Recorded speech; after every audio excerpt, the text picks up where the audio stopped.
Mas essa noção de mercados como processo, ninguém aprende isso nos cursos de microeconomia. Eu acho uma coisa completamente errada. Isso devia ser ensinado desde cedo, porque é assim que o mundo real funciona. O que a gente aprende lá no curso de micro? Você tem um mercado em equilíbrio, aí de repente a demanda se desloca para cima por uma razão qualquer, aí o preço passa de um ponto para outro, aumenta o preço, né? Imediatamente. Imediatamente. Na verdade, não é imediatamente. Num primeiro momento em que a demanda aumenta, o preço praticado ainda é o preço antigo. Só com o decorrer do tempo é que os compradores e vendedores vão descobrir que agora, né, tem uma demanda maior. Quem vende vai descobrir, posso aumentar o preço que eu vou continuar vendendo. E quem compra também vai aceitar, porque houve um aumento da demanda. Mas leva tempo. E quando você vai chegar no outro ponto de equilíbrio, criado pelo deslocamento da demanda, ele já não vai ser certamente um ponto de equilíbrio, porque outras coisas com toda certeza vão mudar. Isso é o processo de mercado. Uma segunda ilustração que eu acho importantíssima, essa então diferencia a escola austríaca de todas as outras correntes. É a estrutura de capital, também conhecida como triângulos de Hayek. Ou vetores, olha que eu botei vetores entre aspas, tá? Para não parecer que é cálculo matemático que a gente está fazendo aqui. Um bem começa a ser produzido ali do lado esquerdo, o início da produção do bem. Depois, ele é um bem em elaboração, vai passando por todas as etapas da estrutura de produção ou estrutura de capital. A estrutura de capital é todo esse desenho aqui. E observa que eu fiz de propósito as larguras diferentes, porque a largura de cada retângulo mede o tempo gasto no processo produtivo.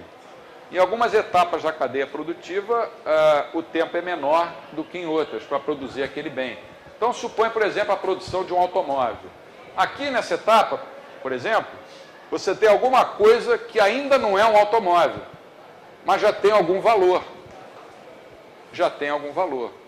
E o que é a estrutura de capital?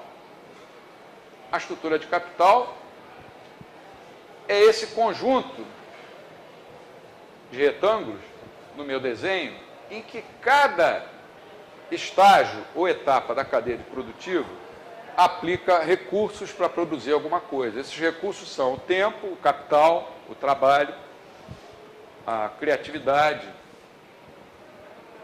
são os fatores de produção. Então, quando o austríaco está falando de estrutura de capital, ele não está falando só de máquinas, equipamentos, construções, ele está falando disso tudo, ele está falando de tempo, está falando de mão de obra, está falando de máquinas, está falando de tecnologia, está falando de capital humano. Essa teoria foi desenvolvida pelo von Bawerk.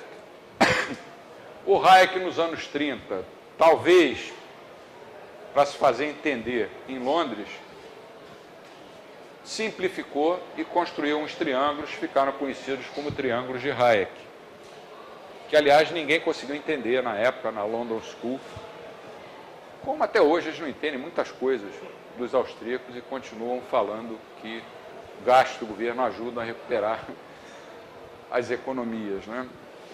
Olha o que acontece com esses vetores da produção. Bom, são vetores, grandezas vetoriais, porque tem as características dos vetores. Módulo, que é o comprimento, direção e sentido. O sentido da produção. Olha como é que se dá a produção de um bem. Vou colocar ali passo a passo. Olha para o gráfico que vai aparecer agora uma animação. O bem está sendo produzido, está sendo elaborado, até chegar lá no consumo final. Pronto, o automóvel ficou pronto. Quanto tempo levou isso? Não sei, 5 meses. Aí uma pergunta que você tem que fazer agora. Você começa a fazer o automóvel hoje. Ele vai estar na agência daqui a 5 meses.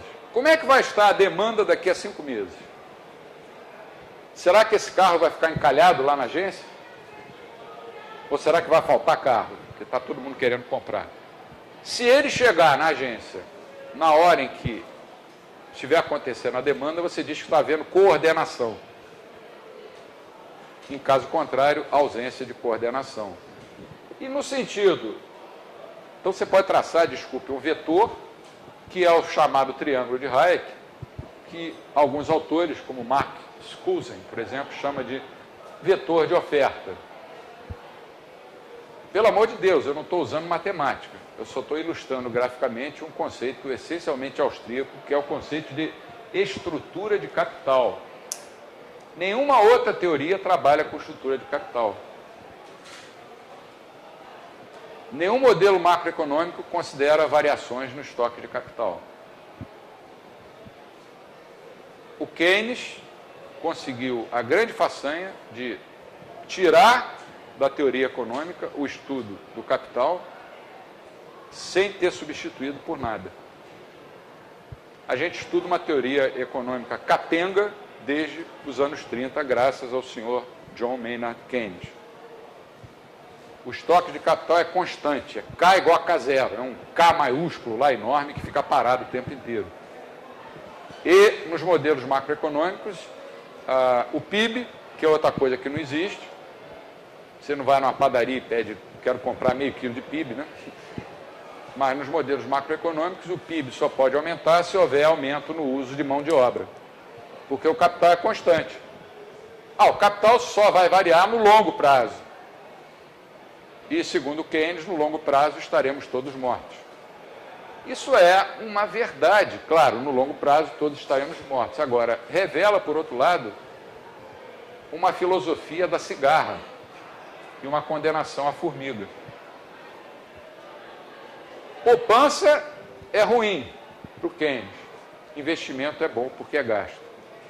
E toda a tradição da escola austríaca, desde o São Tomás aos pós-escolares, a tradição católica, depois vieram o Adam Smith, os protestantes, toda a tradição da filosofia moral aplicada à economia dizia: poupar é uma virtude, gastar é um vício.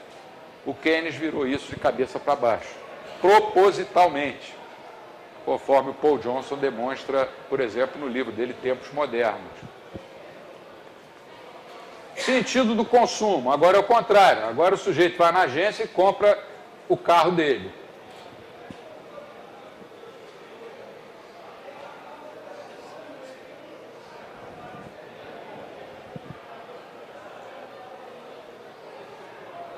É o contrário. Agora você pode traçar um vetor de demanda, VD. E o que pode acontecer com esses dois vetores? Olha que análise interessante. Você tem um vetor de oferta, tem um vetor de demanda. Quando existe coordenação em todo o sistema econômico, que o Mises chamava de economia uniformemente circular, nós vamos ter alguma coisa desse tipo. O vetor de oferta, o vetor de demanda, os dois não apenas são paralelos, mas coincidem. Isso quer dizer que em cada etapa da cadeia produtiva, lembra que aqui tem um monte de retângulozinhos que vão aumentando as suas alturas. Em cada etapa da cadeia produtiva você tem oferta igual a demanda. É uma construção, uma economia uniformemente circular, uma construção imaginária. Mas a coordenação se daria se isso estivesse acontecendo. E você pode ter, normalmente, ausência de coordenação. Por exemplo, isso é uma das possibilidades. À direita do ponto R, você teria excesso de oferta, porque a curva verde está mais alta que a curva vermelha. E à esquerda do ponto R, você teria excesso de demanda. A economia está trabalhando sem coordenação. Isso é um dos pontos mais importantes da teoria austríaca dos ciclos econômicos. Quando o governo injeta moeda e crédito na economia sem lastro, quer dizer, sem lastro em poupança, ele vai promover uma descoordenação e vai favorecer os setores mais afastados da produção de bens finais. Ele vai estimular investimentos de longo prazo em detrimento de investimentos ou de gastos de curto prazo. E quando ele teima em continuar mantendo essas políticas expansionistas, ele vai perpetuar a recessão e vai acabar gerando inflação. Como dizia o Hayek, você não pode escolher entre comer demais e ter indigestão. Um acarreta o outro.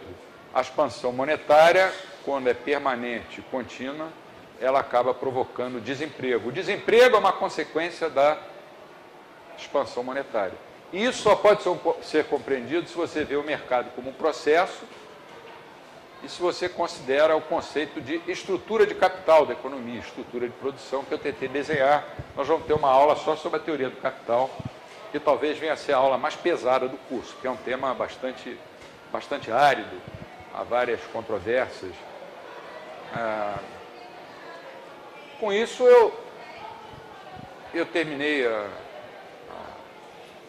a parte teórica da aula de hoje. A gente tem um tempo aí para responder a 50 perguntas, sei lá, o que vocês... Justamente não entendi esse final, a relação entre o desemprego e o excesso de oferta monetária, e particularmente é importante para mim, porque eu estou traduzindo um texto exatamente sobre isso nesse momento. Então, se você puder me dar uma luz a respeito, eu agradeceria. Tá, claro. É até uma antecipação da teoria dos ciclos que a gente vai ver aqui. A ideia é a seguinte: quando você tem uma expansão de crédito não lastreada em poupança, quer dizer, não aumentou o desejo de poupar vamos usar uma expressão não austríaca, da comunidade. A vontade de poupar, ou na linguagem austríaca, as preferências temporais são as mesmas. Aí o governo emite moeda, achando que vai gerar emprego, que vai ter bons resultados. O que vai acontecer? Você vai criar uma poupança forçada, que é a expressão dos austríacos. Forçada aí é forced saving, não é no sentido de compulsória, não, é no sentido de disfarçada, né, de fantasiada. Essa moeda que entrou na economia, ela parece ser poupança durante algum tempo e ilude os agentes econômicos durante algum tempo. Então, o que vai acontecer? A moeda entra na economia, a taxa de juros vai tender a ser menor.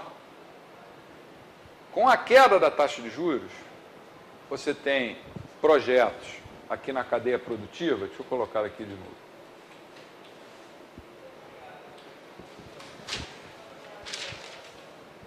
De longo prazo, que são os bens mais afastados do consumo final, e tem projetos mais de curto prazo, que são esses setores mais ligados ao consumo final. Quando a taxa de juros cai, ela afeta toda a economia. Só que para os austríacos, e só para os austríacos, ela afeta de uma maneira desigual. Na macroeconomia, não. Quando a taxa de juros cai, é bom para todo mundo. Quando ela sobe, é ruim para todo mundo. Por que ela afeta de maneira desigual? Agora eu vou tentar responder a tua dúvida. Porque os projetos de longo prazo vão ser beneficiados, os projetos de médio prazo também, e os projetos de curto prazo. Só que os projetos de longo prazo vão ser mais beneficiados do que os projetos de curto prazo.